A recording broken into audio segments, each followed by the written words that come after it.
Commentary on verse 6 of Surat at-Tawbah, Neighbourliness. Greetings ladies and gentlemen, and welcome to the video, in which we are going to be continuing on our conversation on Surat at-Tawbah. In the last video, we covered the fact that during those times when the Prophet and the people of the faith had gained the upper hand over the mushrikeen, they were instructed to cease from fighting the mushrikeen during the 4 sacred months, now that they were in power. We also talked about how the mushrikeen had continuously violated their end of the peace treaty with the Prophet, and how after the sacred months had passed, the people of the faith were instructed to resume their fighting. The people of the faith were to take advantage of every opportunity they had in making sure that these mushrikeen didn't gain the upper hand over them again, as the persecution they would suffer under the rule of these mushrikeen would be far greater than the killing that is carried out by the people of the faith in self-defense. In this video, however, we are going to be continuing in that same light and talk about those few people from among the mushrikeen who wanted peace with the people of the faith.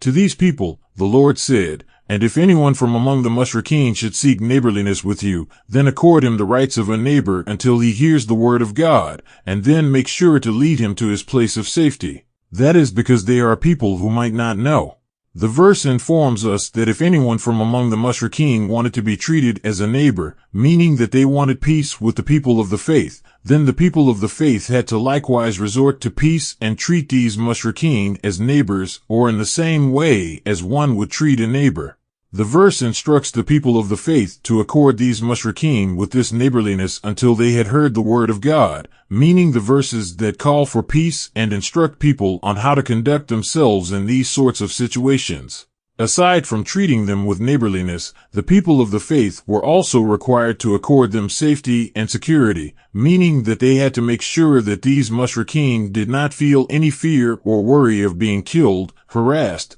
or discriminated against, as they might have been a people who might not have known what the true intent of the Lord was with this message. As we stated in the previous videos, these mushrikeen were made up of people who wanted to fight the messenger due to hatred of the Prophet, as well as others who were just allied to them, people who were not fully aware of the reasons for why they were fighting. It is a typical occurrence when countries go to war and their allies are forced to enter these wars even when they don't necessarily agree with their allied party. So to sum up the meaning of the verse, if there were people who wanted to seek neighborliness with the people of the faith because they disagreed with their allies from among the mushrikeen, then the people of the faith were required to accord them the rights of neighborliness and make sure that they were in safe and secure hands. During that time, they could hear the word of God and decide whether they wanted to follow the faith or remain in whatever faith they had, provided it was not discriminatory towards the people of the faith.